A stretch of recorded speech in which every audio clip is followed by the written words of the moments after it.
Welcome to the Profitable Painter Podcast.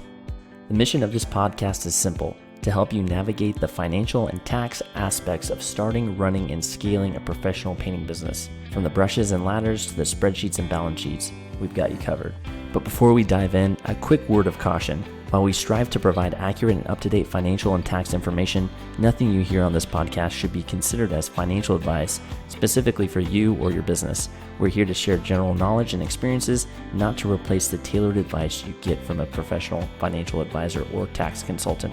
We strongly recommend you seeking individualized advice before making any significant financial decision. This is Daniel, the founder of Bookkeeping for Painters.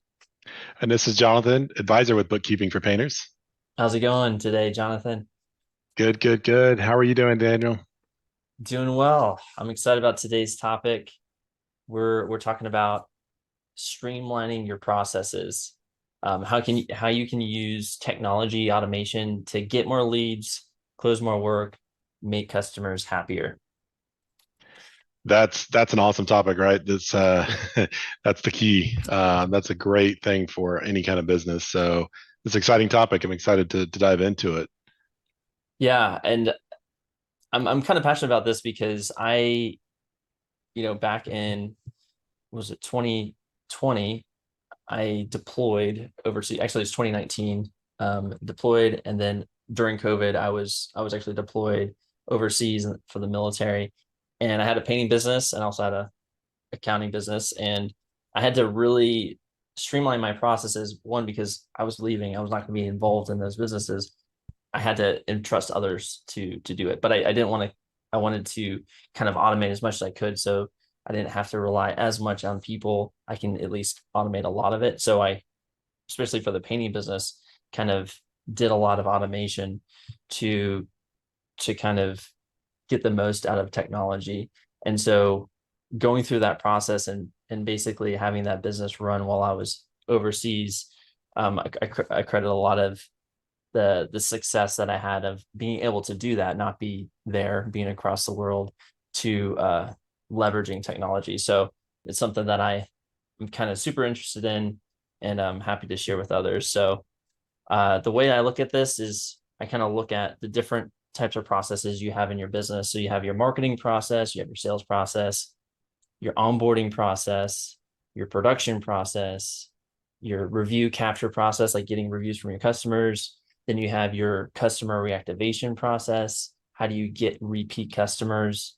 And then you might have some HR processes in there as well. Within each of those processes, there's different, things you might want to look at using automation or technology to kind of streamline that process. So I'm just going to go through some different things I've seen that have worked well for not only my painting business, but helping others employ this in their painting businesses. So I've worked with scores of other painting businesses, helping them input this automation, which is part of what we do at Bookkeeping for Painters, helping them input different pieces of automation into their business to get more leads, close more work, and make their customers happier. So yeah, and this is it seems like it's such a trendy topic right now with AI, automation, all the different buzzwords that are going around. But it sounds like you've been at this for many years now, and so I'd imagine you've seen a lot of change even, and a lot more to come. So yeah. Yeah. Yeah, definitely. And I think we'll have to do a whole separate podcast on AI. There's exciting things that have come out obviously recently, but even more exciting things coming out soon. So Yeah. we're gonna mostly talk about automation for this one, but yeah, AI is definitely a big one as well. That's bringing a lot of things you can do in your business. But to kick things off, we go through the first process here, which is marketing. There's a couple things we'll touch on here. So first idea is rapid response, or speed to lead, some people call it. But basically the idea is, like, when you have a lead come in from, maybe it's Painter's Choice, Craft Jack, Thumbtack, Angie's List, or and someone fills out your website contact form or something. Basically there's like a shot clock that is turned on, and the more time that goes by and you haven't responded, the less valuable that lead is. So having this is like a perfect place for automation to jump in. Um, 78% of businesses, 78% of business goes to the first responder. So when folks are Wow. looking for an estimate, they are most likely to go with the person who picks up the phone first, or uh, responds to them on whatever platform they're, reaching out on. Yeah, that makes sense. I mean, people are busy.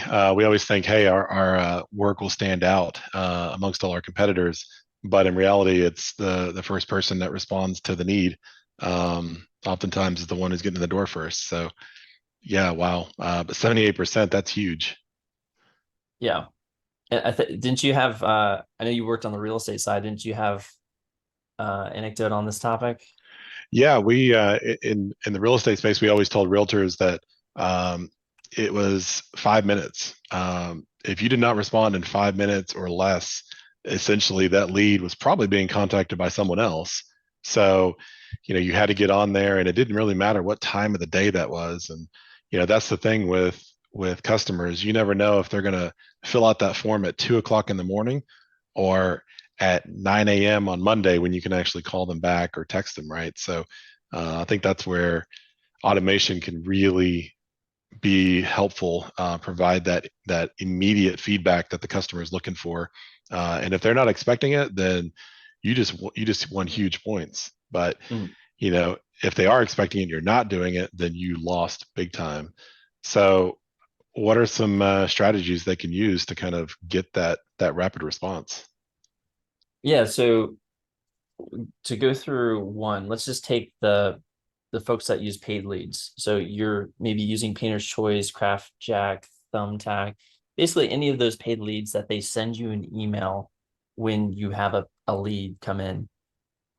What you can do is to get to respond to those automatically is set up a filter in your Gmail so that every time that lead comes in, that email is labeled with a Gmail label. Let's say you're using Gmail, most folks are.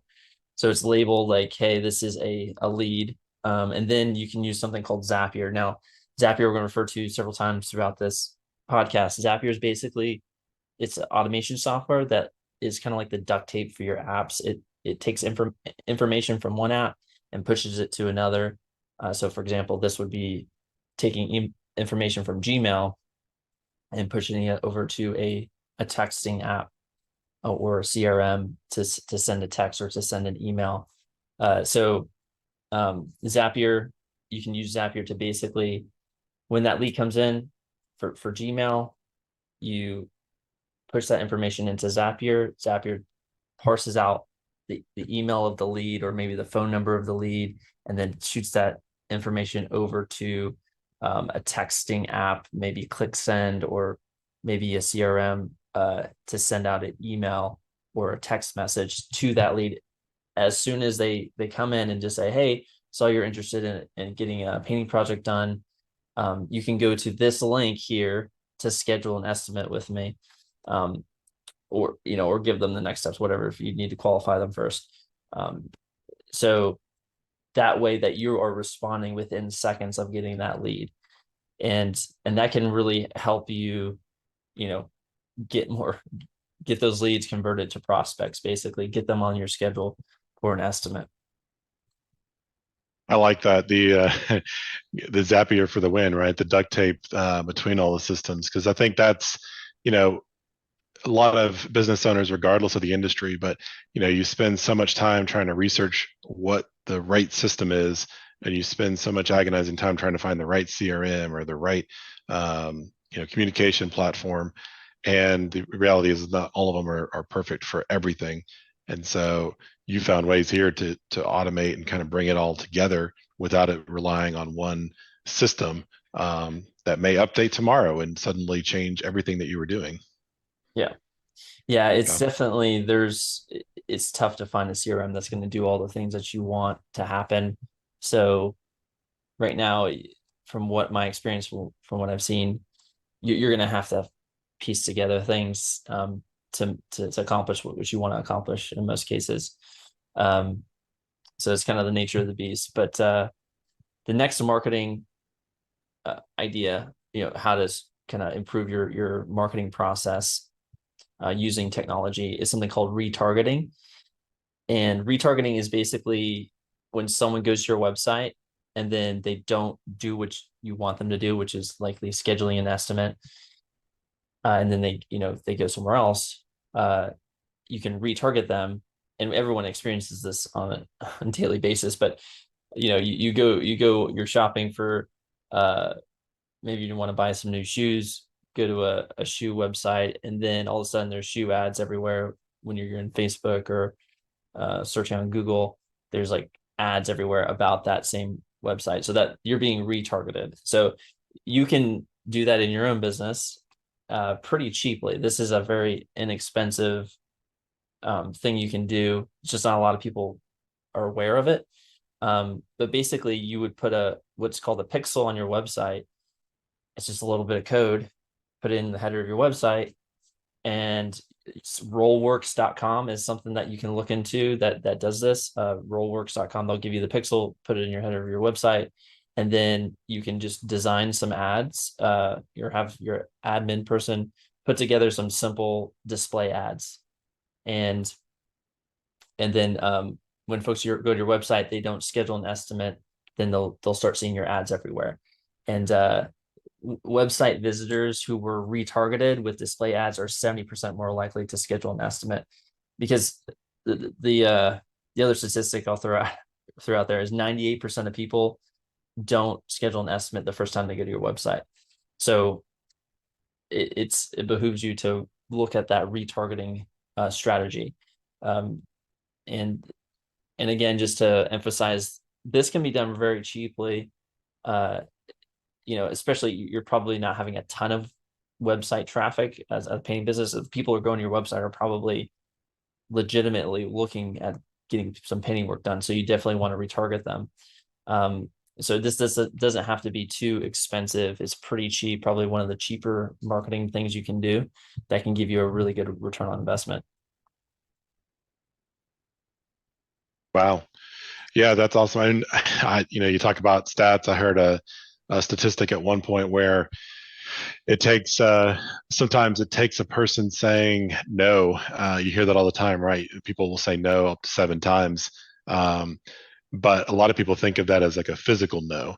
Well, sometimes that's just a no right in that moment. And so they might see an ad for painting, get to your website.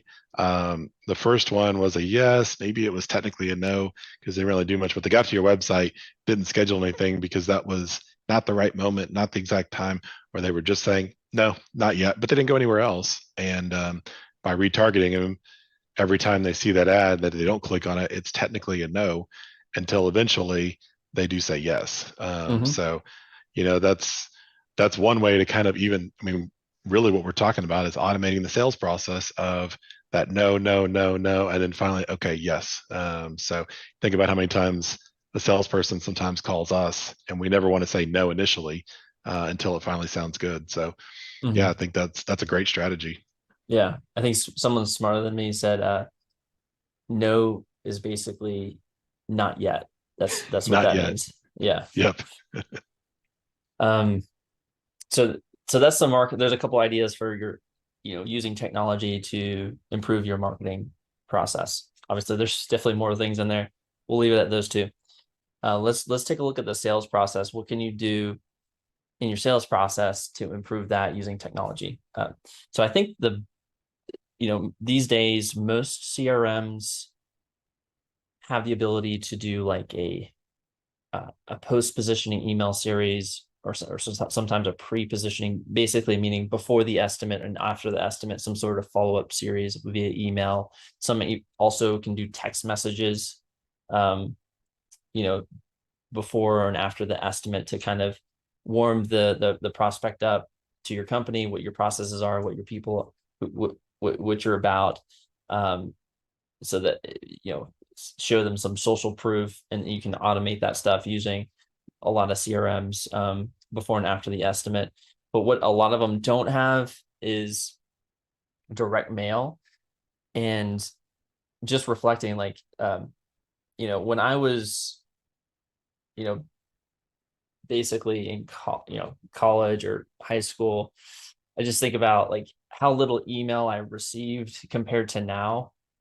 Um, you know, I have like probably embarrassingly, probably tens of thousands of emails I have never opened. It's just ridiculous amount of email that I have.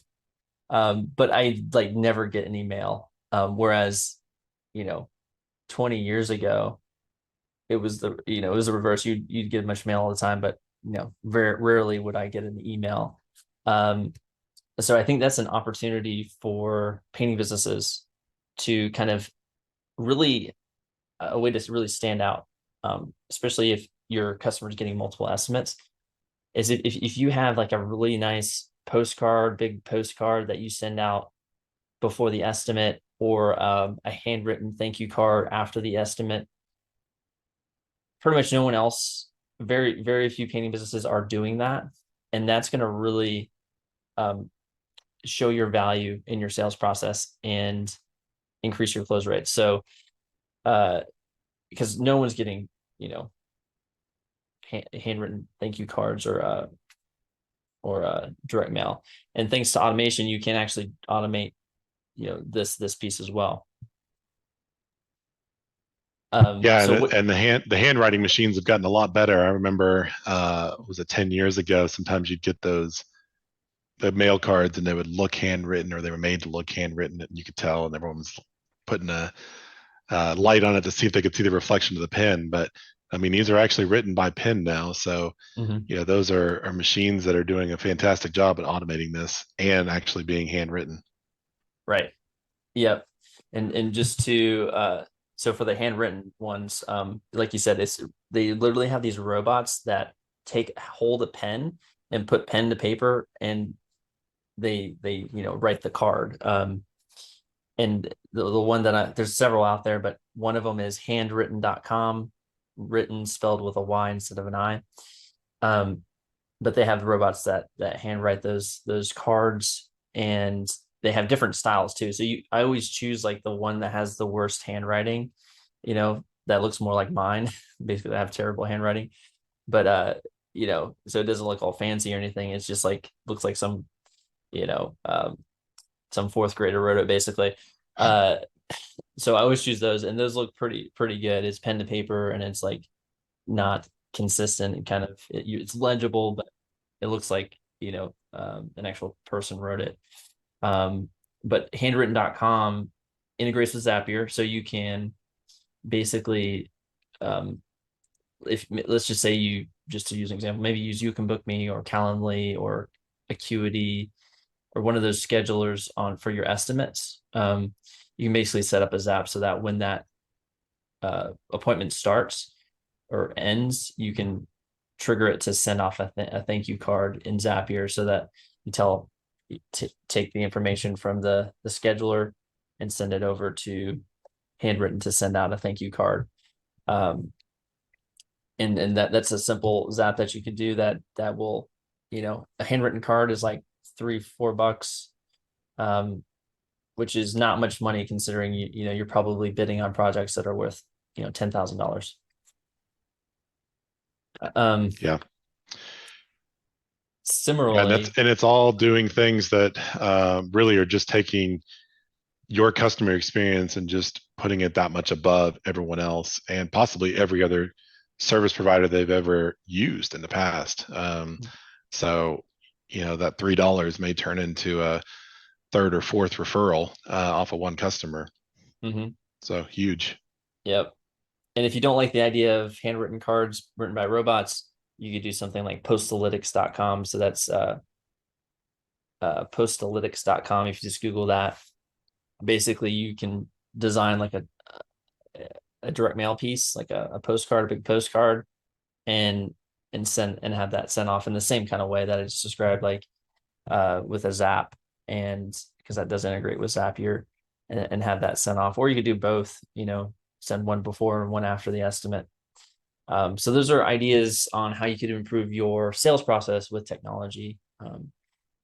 So the next one we talked about is your onboarding process. So your onboarding process, basically when your prospect signs that proposal, what because I think there's some sort of statistic about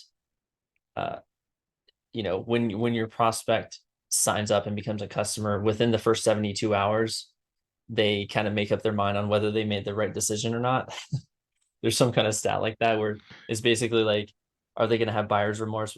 They kind of, get that within the first 72 hours. So you definitely want to reinforce that feeling that they made the right choice with you, when they sign up with you. Um, so one way you can do this is by using automation. Obviously, you can use the direct mail idea from the sales process. You could do a thank you note here, for example, when they sign the proposal, Zapier sends a handwritten thank you card, or just having like a onboarding process that's set up so that right when they sign that proposal, they get the next steps email with a invoice for the deposit that you charge. Say you charge a 40% deposit, there's an invoice right already created, so it just makes you look more professional, like you have your stuff together, you have a process for this you've done this before, right? Instill some confidence that you have a next step email that says, hey, thanks for signing up, here are the next steps for signing, in your project. First step is please pay your deposit invoice. Second step, please provide your colors, and maybe you have some just using Google Forms, or something like that for them to fill out their colors. Yeah, and then step three, our production manager is gonna reach out to you next week to schedule you on the calendar. So you can have basically a next steps email that's sent out automatically once that proposal is signed. Again, either using Zapier, like if you have a Paint Scout proposal that's out, use Zapier to create that next steps email sent out from your Gmail account or something like that. But it kind of like shows, okay, they're on top of things. They have a process, and also creating that deposit invoice automatically. One is it's going to make you look more professional, but also two, you're going to get paid faster, which is great for your cash flow. So I know Paint Scout has an integration with QuickBooks Online where you can basically set it up to do an auto invoice. Basically created in QuickBooks Online, or you can use Zapier to create the invoice in QuickBooks Online and actually send it to the customer automatically right when they sign their Paint Scout proposal. And I think Drip Jobs has a similar thing where they basically can pay sign the proposal in Drip Jobs, and then they can pay in Drip Jobs as well. So definitely look at that process. It's going to just make you look more professional if you have a good onboarding process, because that is a crucial period to just show professionalism and reinforce that win that you have with your new customer. Yeah, I like the and we haven't even talked about it, but the flip side of this too, all this is customer, but then when the customer responds, not having to go check to see did they respond, but even having some automation on the back end that tells your team, which gets into the scheduling and everything else. And I know that you've done a lot of the scheduling aspect in terms of getting them on, Google Calendars and various different platforms for scheduling. Yeah, absolutely. Using these different points in your process, like when the proposal is signed, using automation to notify your team that, so that they can start their onboarding process that they need to do. So maybe you have an internal Slack that you work with your team on, or whatever the communication system is, sending some sort of automated message like, hey, we have new customer sign up. Please, start the onboarding process for this new person, or add them to the production calendar, or whatever it is. So you can do some automated notifications to your team, which can just improve efficiency. Yeah. Definitely. I mean, I I could geek out on this, but I mean, I'm thinking of all the different ways of, one form returned back from the customer and all the channels that it could go to, possibly even all the way down to sending an email to Sherwin-Williams with the paint order, based on all the information, so that you don't even have to touch it. The paint's already at the store being ready for them to pick up or deliver even. Hmm. Yeah, yeah, you could definitely get into the weeds for sure. Yeah, there's a lot of efficiencies to be Yep. gained if you have your process nailed down. So uh, the next one more thing on onboarding, just another idea to throw out. I mentioned it briefly, but having a standard color form, an interior color form and an exterior color form, maybe using a Google form. That's an idea to easily capture colors and have it stored in a standard, Google sheet so that you can easily order paint and then also push that over to your crews as an idea to capture colors. Because I know getting colors from customers can be difficult. And so trying to make that process as easy as possible for them, like, hey, here, go to this link, fill out your colors here, and here's some resources for, choosing colors. Sherwin-Williams has some resources like colors by the decade, and, provide all those helpful links in that next steps email with how to provide those colors can be very helpful to expedite the process of getting those colors. The next process we kind of look at is production. So production is usually a lot of it's about scheduling. So I think just in this one, is just having a scheduler really can be is super important, one that works. I know Drip Jobs has scheduling software in there, or just having Google Calendar. I mean, getting something that works. Google Calendar can work fine. There's plenty of folks that I know run $1 million+ businesses using Google Calendars or the production calendar. So having something that works. The next kind of process that I look at is like review capture. So once the project's completed, how are you getting feedback from the customer? Because you want to be getting that constant feedback from your customers. One, so this is especially important as you grow. How is your team performing? How can you improve? And then also getting those Google reviews is super important to growing your business, getting that repeat work, getting word of mouth going. So that review capture process is super important, and that can be automated, to a point. So once the check is collected, once the job's closed out, you can have like an automatic text that goes out or an automatic email or both that just says, sends out a net promoter score question, which is net promoter score is basically that one question that says, how likely are you to refer us to friends and family? And it has a 1 through 10, 10 being highly likely, one being, not at all likely.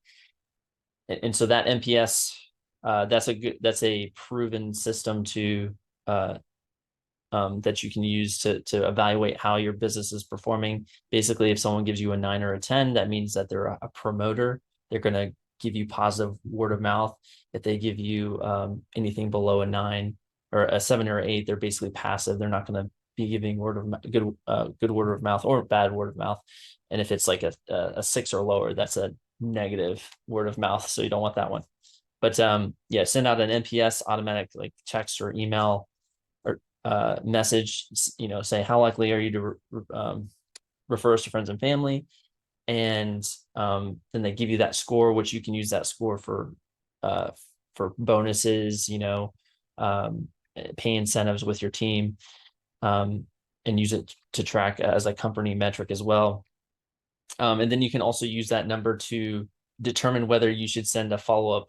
Hey, can you rate us on Google? Give us a Google review, because obviously you don't want to send a Google review request to someone who thought you did terrible, right? You would, I would imagine, want to troubleshoot that and fix that issue before you send them a Google review request. So yeah, that's an idea is basically sending out an NPS to see after the job's done, automatic, and then they respond, and then you can send them a Google review, which can be automated as well as a follow up. But um, yeah, that's a critical processing that needs to be dealt in. Yeah. Well, and getting to them and even talking to them and asking those questions before they go to Facebook or Google and post that negative review, for those that are not happy, that gives them an opportunity to kind of tell you about it, and hopefully you can get back to them before they go out and fix the problem and then turn them into a happy customer. So yeah, Right. that's a huge, huge item right there. Yep. Absolutely. All right. So after the job's done, the next process is the customer reactivation.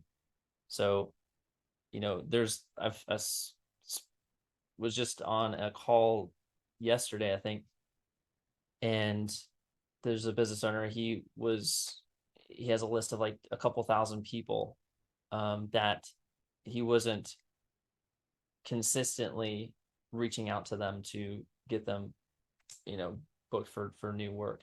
So a lot of painting business owners, they've been in business for years. They have a gold mine of uh, of of potential new customers or repeat customers, but they kind of just sit on it. They don't really do anything with it.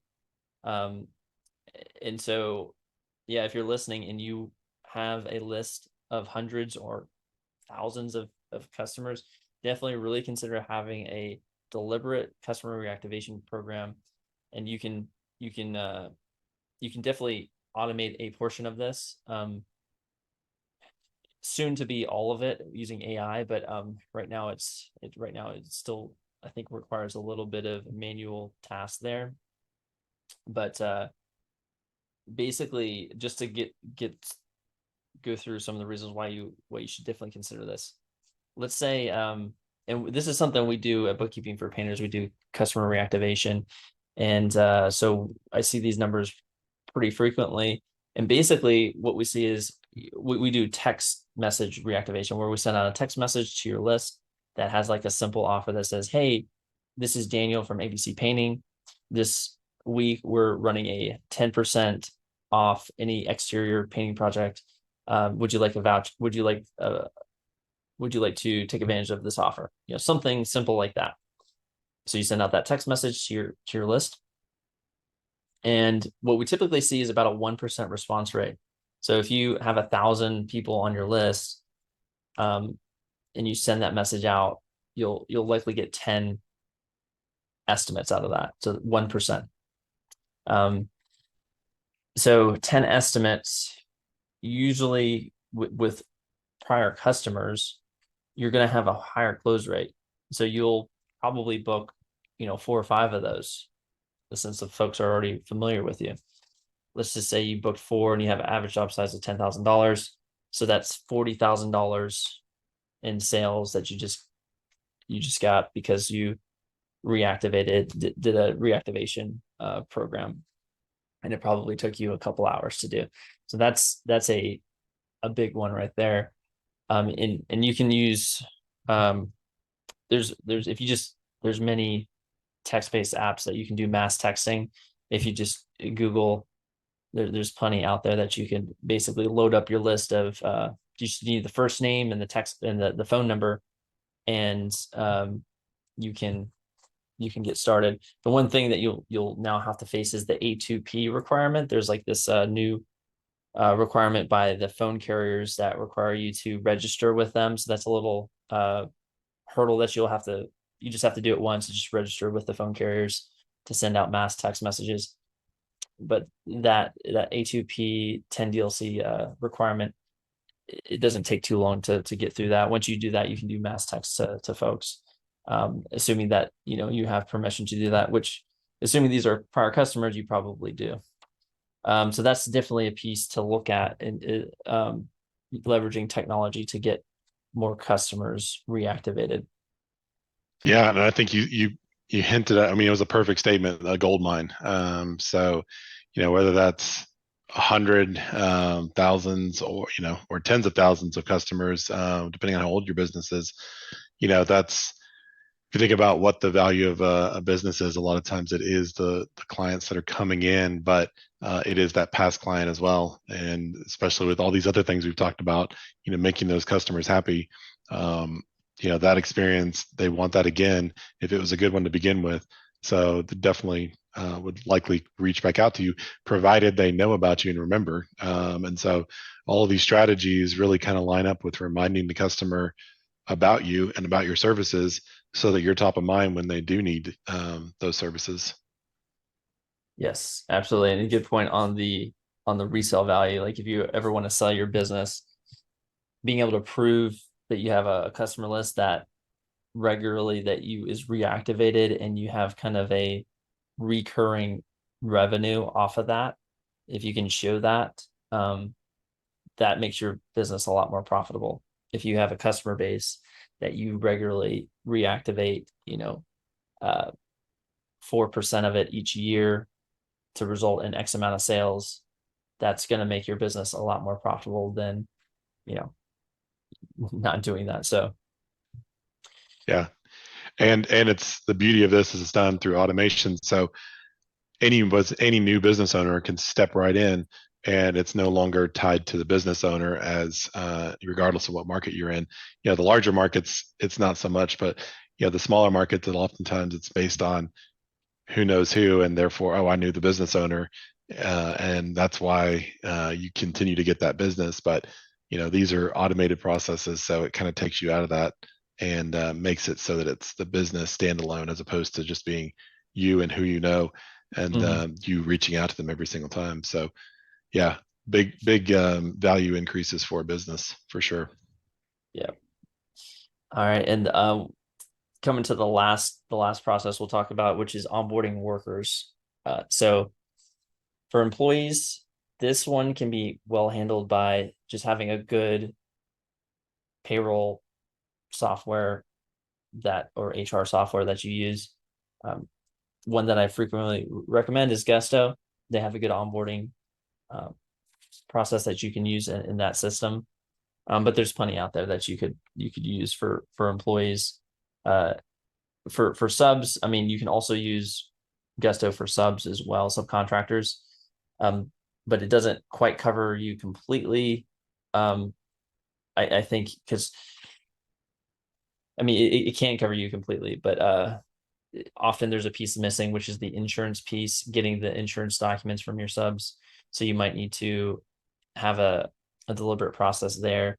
So just to throw out an idea here, if you're using a scheduler, let's say you're using Acuity or You Can Book Me or Calendly, a lot of these you can build those embedded forms where they have to fill out their name, their phone number, their other information to schedule with you. Now you could use that one of those schedulers to require them to fill this out to schedule a subcontractor interview with you, and then in that form require that they upload their W-9 and their insurance, or at least their insurance, and get a hold of that general liability insurance even before you interview with them. So and then maybe have that form dump out into a Google Drive that you have for your workers' comp audits. So it's just easy. You have all your insurance documentations in a single Google Drive folder. So just think about how you can kind of get that documentation upfront from subcontractors. One, because you don't want to be on the hook for having to pay someone's taxes because you didn't get a W-9 from them, or you don't want to have to cover their insurance for workers' comp because you didn't get their workers' comp insurance proof. So getting that documentation from subs up front is super important. And it's a good test, right? To make sure that they can respond and do a great job with your customers. If they can handle those little bit of administrative tasks up front, then that's a pretty good sign as opposed to a red flag. Yeah, exactly. All right. I think that's about it with this podcast. Hopefully that gave some ideas on how you can use technology in your painting business to help you get more leads, close more work, make customers happier. And I'd love to hear about the ways that you're using technology in your painting business, feel free to go to Facebook, type in "Grow Your Painting Business," and join the conversation, join the group. I'd love to hear any ideas that you have and how you're improving your painting business.